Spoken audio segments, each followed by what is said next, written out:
ती कारमध्ये माझ्या शेजारी बसली होती. मी कार चालवत होतो. आम्ही दोघेही शांत होतो. कोणीच काही बोलत नव्हतं. माझ्या मनातील धाकधूक, धडधड प्रचंड वाढलेली होती. तिचा कसानुसा कोमेजलेला चेहरा बघून माझ्या मनात अक्षरशः वादळ सुरू होतं. पण मी स्वतःला सावरत खंबीर राहायचा प्रयत्न करत होतो. शेवटी आम्ही पोहोचलो.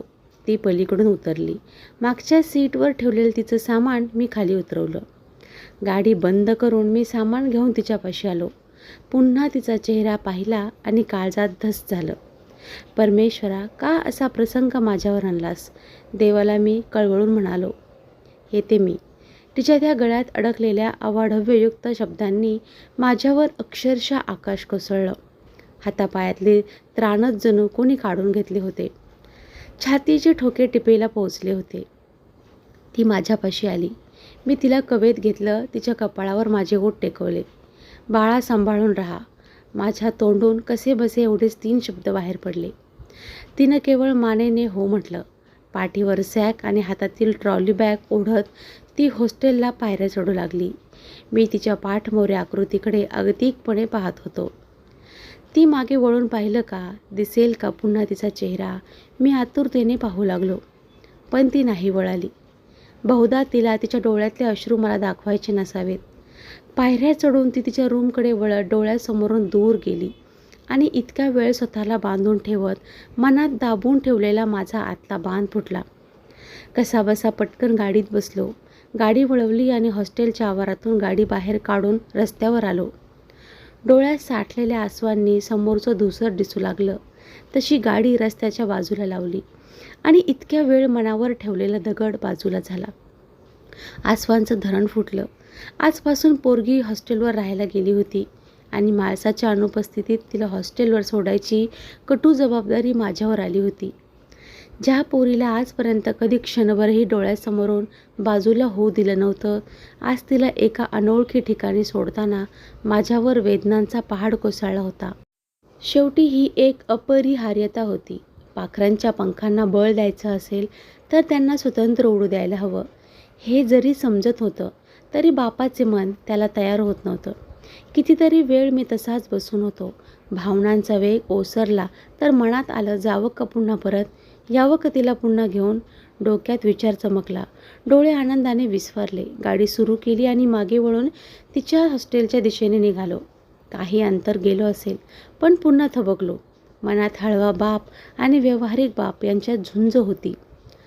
हळव्या मनाच्या बापावर व्यावहारिक बाप कुरघोडी करत होता आणि शेवटी तोच जिंकला. गाडी पुन्हा घराच्या दिशेने वळवली आणि निघालो. कशी बशी गाडी चालवत घरी आलो. मनातलं काहूर काही थांबत नव्हतं. तिचा विचार डोक्यातून जात नव्हता. 1000 प्रश्नांच्या मधमाशा चिंतेत आग्यामोहोळ मनात तयार करत होत्या. काय करत असेल ती आता? सामान लावीत असेल का व्यवस्थित? तिनं काही खाल्लं असेल का? तिच्या आवडीचं जेवण नसेल तर? ब्रश सापडेल का तिला? जरा आळशीच आहे. झोप येईल ना तिला? थंडी तर वाजणार नाही ना? पांघरून घेईल ना?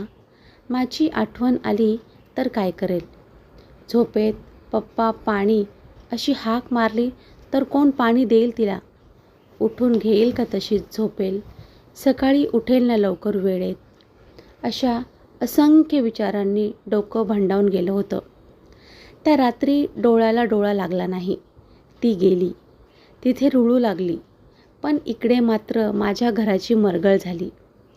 तिच्या नसण्याने सगळं घर अंगावर येऊ लागले. इतके वर्ष छोटं छोटं वाटणारं घर आता अक्षरशः खूप मोठ्याच्या मोठं दिसू लागलंय. एक भयान मोठी पोकळी निर्माण झाल्यासारखं झालंय. घरात असलेला तिचा चिवचिवाट बंद झाला होता आणि ती भयान शांतता वेड लावते. आता अशा घरात पाऊल टाकावेसे वाटत नाही. दिवसभर तिचा सुरू असलेला गदारोळ आता जणू लपून बसलेला आहे. तिच्या रूममध्ये तर पाऊलही टाकावे वाटत नाही. ऑफिसवरून घरी आलो आणि सहज तिच्या रूममध्ये डोकावलो. सळसळत्या उत्साहाचा तिथला कल्ला गायब होऊन आता टाचणी पडली तर आवाज येईल अशी शांतता डोकं बधीर करून टाकत होती. नेहमी अस्ताव्यस्त पसारा असणारी तिची रूम आज अगदीच ओकीबोकी वाटत होती. तिच्या उशीला जरासं उचलून हातात घेतले. किती हट्ट करायची या उशीसाठी. कोणी हात लावलेलं चालायचं नाही तिला. आणि आज तीच उशी मलूल होऊन पडली होती. उशीवरून हलकेच हात फिरवताना डोळ्यात पुन्हा पाणी तरळलं. अहो काय करू जेवायला? माळसाचा आवाज आला. तसा भानावर आलो. तिला जे पाहिजे ते कर असं नेहमीच तोंडात येणारं वाक्य आवरत घेत म्हणालो. कर ग, तुला काय करायचं ते कर. खरं तर आजकाल खाण्यापिण्यात अजिबात रसच राहिलेला नाही. माणसाने कितीही काहीही केलं तर त्यात स्वारस्य वाटत नाही. जेवताना सुरू असलेला किलकिलाट नसताना काहीही खायला मजाच येत नाही. साधे पोहे वा खिचडी केली तरी वेळ निभावून नेली जाते. आताशा माझा डब्बाही रेडावलाय. त्यालाही अंगात आताशा काही त्राण नसतात. नेहमीसारखी भांडाभांडी करून खायची गंमत काही आता येत नाही. आता प्रतीक्षा असते ते तिच्या घरी येण्याची. सुट्टी असली की ती कधी येते असं होऊन जातं. आता काल आली होती रक्षाबंधनला. किती दिवसांनी ती मला दिसणार होती. घराच्या ती जवळ आली हे समजलं आणि माझ्या लिफ्टपाशी येरझाऱ्या सुरू झाल्या.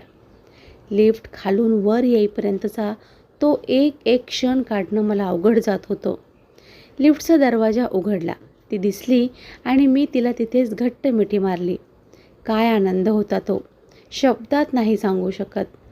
ती आली आणि घर पुन्हा चमकू लागलं. घरातले एरवी शांत असणारे भांडेकुंडे उत्साहाने ताडताड आवाज करू लागले. आज देवघरातले देवही खूप तेजस्वी दिसत होते. पुन्हा घरात कलकलाट सुरू झाला. पुन्हा भांडाभांडी सुरू होती. शब्दांचे भुईनाळे पुन्हा उधळू लागले होते. बडबडीचं उधाण वारा सैरावैरा धावत घरातील सगळी मरगर घराबाहेर उधळून लावत होता. पण हे सर्व फक्त 2 दिवस हे मला माहीत होतं. कळत होतं पण वळत नव्हतं. बघता बघता 2 दिवस कापरासारखे उडून गेले. ती पुन्हा हॉस्टेलवर गेली. आता माझं घर पुन्हा उदास होत चातकासारखी पुन्हा तिची वाट पाहत उभं असतं. आताशा हेच कालचक्र सुरू असतं. पूर्वी वेळ मिळायचा नाही, आता एक एक क्षण जाता जात नाही. आज तिचा वाढदिवस. आज इतक्या वर्षात असं झालं नाही की ती वाढदिवसाच्या दिवशी एक उत्सव असतो घरात.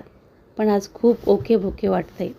सकाळी ऑफिसला निघण्याआधी नेहमीप्रमाणे देवाला नमस्कार केला. खूप काही मागितलं तिच्यासाठी, पण एक माझ्यासाठीही मागितलं.